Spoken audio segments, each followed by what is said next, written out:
Gangster Donald Trump ইরানকে গলা টিপে হত্যা করবার জন্য ওমান উপসাগরে যখন নৌ অবরোধ চালাচ্ছিল এই লক্ষ্য নিয়ে যে ইরান তার তেল যেন বিশ্বের বাজারে কোনোভাবেই বিক্রি করতে না পারে এবং ইরানের প্রয়োজনীয় সামগ্রী কোনো দেশ থেকে যেন কিনে না আনতে পারে। সুতরাং এই লক্ষ্য নিয়ে যখন পারস্য উপসাগর বন্ধ করে দিয়েছে আমেরিকা, সেই সময়ে ইরানকে বন্ধুত্বের হাত বাড়িয়ে দিল পাকিস্তান। পাকিস্তান চীনের প্রস্তাব মেনে একটি অভিনব আইন পাশ করেছে, যে আইনের বলে এই মুহূর্তে পাকিস্তান পুরোপুরি ইরানের জন্য সমস্ত দরজা খুলে দিয়েছে। তাই আমেরিকার যে অভিপ্সা ছিল যে ইরান অবরুদ্ধ অবস্থায় অর্থনৈতিকভাবে পঙ্গু হয়ে যাবে এবং শেষ পর্যন্ত ডোনাল্ড ট্রাম্পের দেওয়া প্রস্তাবে বাধ্য হবে আলোচনার টেবিলে বসতে এবং আমেরিকার বশ্যতা স্বীকার করতে। ইরান না কোনোদিন হার মেনেছে, না কোনোদিন হার মানবে। আমেরিকা যখন ইরানের জন্য পশ্চিমের দরজা বন্ধ করে দিয়েছে, তখন পাকিস্তান ইরানকে পূর্বের দরজা খুলে স্বাগত জানাচ্ছে। তাই এই মুহূর্তে সৈয়দ আব্বাস আরাগচি, যিনি এক সপ্তাহ আগে 3টি গুরুত্বপূর্ণ প্রতিবেশী রাষ্ট্রের ভ্রমণ করলেন, আর সেই ভ্রমণে তিনি পাকিস্তানের সঙ্গে এমন কূটনৈতিক সম্পর্ক এবং বন্ধুত্ব গড়ে তুলেছেন যার জোরে এই মুহূর্তে ইরান আঞ্চলিকভাবে আরো বহুগুণ শক্তিশালী হলো। একদিকে পুতিন সরাসরি ইরানের সঙ্গে সব রকম সহযোগিতা করার আশ্বাস দিয়েছেন, ওদিকে ওমান, যার সঙ্গে হরমুজ প্রণালী নিয়ে ইরানের একটি গভীর বোঝাপড়া সম্পন্ন হয়েছে, এবং সর্বোপরি পাকিস্তান, যে দেশে তিনি 4 দিনের মধ্যে তিনবার ইসলামাবাদ ভ্রমণ করলেন এবং সেই ভ্রমণে আসিম মুনির, পাকিস্তানের ফিল্ড মার্শাল, এবং পাকিস্তানের প্রধানমন্ত্রী শেহবাজ শরীফ, এই দুই প্রধান নেতার সঙ্গে ইরানের অন্তরঙ্গতা, আন্তরিকতা বহুগুণ বাড়িয়ে নিলেন সৈয়দ আব্বাস আরাগচি। তাই আমেরিকার যে অভিপ্সা ছিল ইরান তার কাছে হাঁটু গেড়ে নতজানু হয়ে ক্ষমা স্বীকার করবে এবং আমেরিকার দেয়া সমস্ত প্রস্তাব, যেমন হরমুজ প্রণালীর উপরে মালিকানা দাবি না করা এবং পরমাণু অস্ত্র তৈরি করবার সমস্ত বাসনা চিরজীবনের জন্য ত্যাগ করা, এই দুটি স্বপ্নের কোনোটাই আপাতত পূরণ হচ্ছে না ডোনাল্ড ট্রাম্পের। সুতরাং ডোনাল্ড ট্রাম্প প্রতিদিন নতুন নতুন ভূমিকায় অবতীর্ণ হচ্ছেন তার ট্রুথ সোশ্যাল পোস্টে,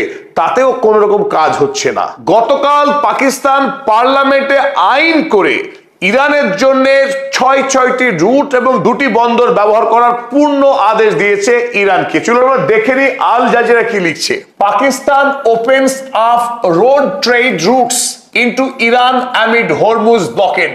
আমেরিকা যখন হরমুজ প্রণালী বন্ধ রেখেছে, তখন পাকিস্তান 6টি স্থলপথ খুলে দিচ্ছে ইরানের জন্য। অপরদিকে ইন্ডিয়া টুডে, ভারতবর্ষের অত্যন্ত গুরুত্বপূর্ণ সংবাদ সংস্থা, তারাও লিখছে 6 land routes open to Iran. ইরানের জন্য 6টি স্থলপথ ওপেন করলো Pakistan. How Pak thumbed its nose at Trump's Hormuz blockade. Pakistan আমেরিকার যে নৌ অবরোধ তাতে নাক ঘুষে দিয়েছে। ডোনাল্ড ট্রাম্পকে অবজ্ঞা করে, উপেক্ষা করে এই মুহূর্তে পাকিস্তান ইরানের প্রতি বন্ধুত্ব প্রদর্শন করেছে। এটা অত্যন্ত চমকপ্রদ ব্যাপার। এতদিন ধরে পৃথিবীর মানুষ যখন পাকিস্তানকে বিশ্বাস করে এসছে আমেরিকার গোলাম, আমেরিকার খাঁচার তোতা পাখি, আমেরিকার শেখানো বুলি আওড়েই পাকিস্তান এতদিন টিকে ছিল। সেই পাকিস্তান আজ কোন জাদু বলে আমেরিকাকে উপেক্ষা করে ইরানের প্রতি এত আতিথেয়তা, বন্ধুত্ব প্রদর্শন করছে? আর এই নিয়ে বিশ্ব কিন্তু হতচকিত। পাকিস্তান এত সাহস পেল কোথা থেকে, যখন পাকিস্তানের ভূমিকা ছিল মধ্যস্থতাকারীর? অর্থাৎ আমেরিকা এবং ইরান দুই পক্ষকে দাড়ি পাল্লায় সমান গুরুত্ব দেওয়ার কথা, অথচ আমেরিকার মতো সুপার পাওয়ার, যার দয়াতে পাকিস্তান এতদিন টিকে আছে অর্থনৈতিক এবং সামরিকভাবে, সেই বস ডোনাল্ড ট্রাম্পকে উপেক্ষা করে শেহবাজ শরীফ এবং আসিম মুনির, তারা বরং সৈয়দ আব্বাস আরাগচি এবং ইরানের সর্বোচ্চ নেতা আয়াতুল্লাহ মুজতবা খামেনির প্রতি অতিরিক্ত স্নেহ এবং ভালোবাসা প্রদর্শন করছে। তবে এর পেছনে কলকাঠি কে নাড়ছে? কি করে সম্ভব পাকিস্তানের এই নতুন অবস্থা? তবে এই ক্ষেত্রে আপনাদেরকে একটা কথা জানিয়ে রাখি, গোটা পৃথিবীতে এই মুহূর্তে ভূ রাজনীতির আমূল পরিবর্তন হচ্ছে, যাকে বলা হয় টেকটনিক শিফট বা প্যারাডাইম শিফট বলা যেতে পারে। যে পৃথিবী আমেরিকা থেকে চীনের দিকে ঝুঁকছে। চীন, রাশিয়া, ইরান যে সুপার পাওয়ার ব্লক, যে অ্যাক্সেস অফ আফিভাল, তার ক্ষমতা এবং গুরুত্ব এতই বৃদ্ধি পাচ্ছে। ওদিকে সৌদি আরব, যার সঙ্গে এই মুহূর্তে আরব আমির শাহীর একটি বিরাট দ্বন্দ্ব। তাই একদিকে তুরস্ক, সৌদি আরব, ইরান, রাশিয়া, চীন, এই সব মিলে আমেরিকার বিরুদ্ধে একটা শক্তিশালী লবি এই মুহূর্তে তৈরি হয়েছে। আর সেই লবি এখন পাকিস্তানকে সাহস এবং অর্থ যোগাচ্ছে, তাতে কোনো সন্দেহ নেই। চলুন, এই ক্ষেত্রে চীনের ভূমিকা সবচাইতে অগ্রণী। ইরানের পাশে, ইরানের সত্যিকারের বন্ধু হয়ে এই মুহূর্তে দাঁড়িয়েছে শি জিনপিং।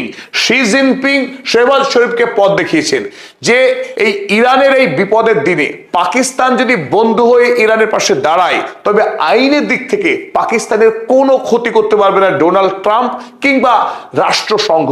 কারণ রাষ্ট্রসংঘের একটি ক্লজ রয়েছে, যে কথা শি জিনপিং জানিয়েছে পাকিস্তানকে, UNCLOS 124। রাষ্ট্রসংঘের এই আইন মোতাবেক যদি কোনো রাষ্ট্র হঠাৎ করে বা আকস্মিক রাজনৈতিক বা কোনো কারণে যদি ল্যান্ড লকড হয়ে যায়, অর্থাৎ সেই রাষ্ট্র যদি সমুদ্রে তার অধিকার হারায়, সমুদ্রের যে বাণিজ্য পথ, সেই বাণিজ্য পথ যদি সে ব্যবহার করার অধিকার থেকে বঞ্চিত হয়, তাহলে সেই রাষ্ট্রের পার্শ্ববর্তী কোনো দেশ তারা অনায়াসে সেই রাষ্ট্রের সুবিধার জন্য রাস্তা খুলে দিতে পারে, বর্ডার উন্মুক্ত করে দিতে পারে। সেই বর্ডারের মাধ্যমে অবরুদ্ধ হওয়া দেশ অনায়াসে বাণিজ্য করতে পারে প্রতিবেশী রাষ্ট্রের সহযোগিতায়। আর সেই ক্ষেত্রে রাষ্ট্রসংঘ প্রতিবেশী যে রাষ্ট্র সাহায্য করছে অবরুদ্ধ রাষ্ট্রকে, সেই প্রতিবেশী রাষ্ট্রের বিরুদ্ধে কোনো রকম আইনি ব্যবস্থা গ্রহণ করতে পারবে না। আর এই আইনের বলেই পাকিস্তান অবরুদ্ধ হয়ে পড়া ইরানকে সমস্ত রকম সাহায্য করতে এগিয়ে এসেছে, নেপথ্যে চীন। তাই জাতিপুঞ্জের UNCLOS 124 এই ক্লজকে কাজে লাগিয়ে পাকিস্তান পাশ করেছে ট্রানজিট অর্ডার 2026। এই ট্রানজিট অর্ডার পাশ করে দিয়েই ইরানের জন্য আইনিভাবে 6টি রাজপথ খুলে দিয়েছে, যে রাজপথের মাধ্যমে ইরান তার দেশের পণ্য বিদেশের বাজারে রপ্তানি করবে এবং বিদেশ থেকে তার প্রয়োজনীয় পণ্য পাকিস্তানের মধ্য দিয়ে ইরানে নিয়ে আসবে। এবং সর্বোপরি গুরুত্বপূর্ণ যে বিষয়, গদার এবং করাচি দুটি গুরুত্বপূর্ণ বন্দরকে ইরানের হাতে তুলে দিয়েছে পাকিস্তান। তাই পাকিস্তানের তেল রপ্তানিতেও এই মুহূর্তে কোনো বাধা রইল না। ফলে আমেরিকা যেটা চাইছিল ইরানকে অর্থনৈতিকভাবে ধ্বংস করে দেওয়া, যাতে তারা কোনোভাবেই তাদের তেল, গ্যাস বা পেট্রোকেমিক্যালস বিদেশের মার্কেটে রপ্তানি না করতে পারে। আর বিদেশ থেকে যদি অর্থ আসা বন্ধ হয়ে যায়, ইরানের সমস্ত কেরামতি বন্ধ হয়ে যাবে, সে ক্ষমা চাইতে বাধ্য হবে আমেরিকার কাছে।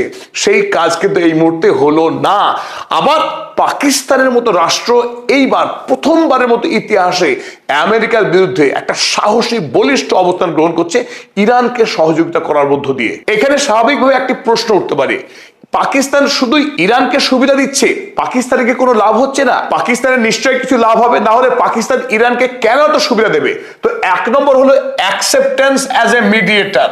গোটা পৃথিবীতে পাকিস্তানের যে ভাবমূর্তি, আমেরিকা এবং ইরানের সঙ্গে মধ্যস্থতা করার মধ্য দিয়ে গোটা পৃথিবীতে এই মুহূর্তে পাকিস্তানের যে ভাবমূর্তি, সেই ভাবমূর্তি উজ্জ্বল হচ্ছে। গ্লোবাল ইমেজ, একইভাবে সারা পৃথিবীতে নতুন করে পাকিস্তান রাষ্ট্র হিসেবে তার আত্মমর্যাদা বৃদ্ধি করছে, গ্লোবাল ইমেজ বিল্ড আপ হচ্ছে। এবং finally access to central Asia. Central এশিয়াতে আফগানিস্তানের সঙ্গে পাকিস্তানের এই সময় বিবাদ হওয়ার কারণে সেন্ট্রাল এশিয়াতে পৌঁছানোর কোনো রাস্তা নেই। তাই ইরানের সঙ্গে বন্ধুত্বের মধ্য দিয়েই পাকিস্তান অনায়াসে মধ্য এশিয়ার রাষ্ট্রগুলোতে পৌঁছে যাচ্ছে।